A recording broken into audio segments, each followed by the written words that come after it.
Bwana, nilisikia tu haraka tunaongea na wewe ukanipigia simu usiku, ninakuja kesho, kuna swala la Yanga natakwenda kasi kujua. Nilikuwa sijafuatilia ni nini.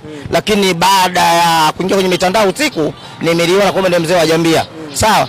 Hivi nakwenda ofisini. Nikitoka hapa namfuata mzee Oluma kwenye studio yao. Asiwe na wasiwasi, mimi nina wakili nitampa mimi kwa gharama zangu. Wakili wako free wakili wangu mimi nitampa Oluma msaidia, asiwe na wasiwasi kwenye hilo. Sawa? Hatuko tayari ligi iendeshwe kwa makando kando. Sawa?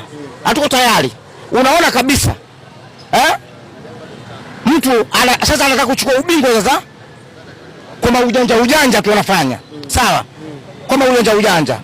Niseme swala la Yanga kwenda mahakamani, Oluma sio na wasiwasi, tutamsaidia. Tutajaza mawakili huko sasa. Kesi hiyo moja, tutajaza mawakili kama kesi ya Lissu. Walivyojaa mawakili. Asio na wasiwasi Oluma. Yeye atulie, waende tu. Tutisha wakili. Tunamtishia mtu wakili wakati mtu anaanguza kibao huko. Tunao hawataki msamaha. Nasema na haombi msamaha. Wao wasubiri kumlipa Oluma. Oluma asubiri Yanga imlipe. Sitageukia. Lazima walipe. Yaani sasa wanataka kumtajisha Oluma. Kwa sababu wao hakuna kesi walioshinda. Wanataka sasa kumtajisha Oluma. Oluma asubiri utajiri. Yaani Oluma asubiri utajiri wanataka kumletea. Wasubiri utajiri.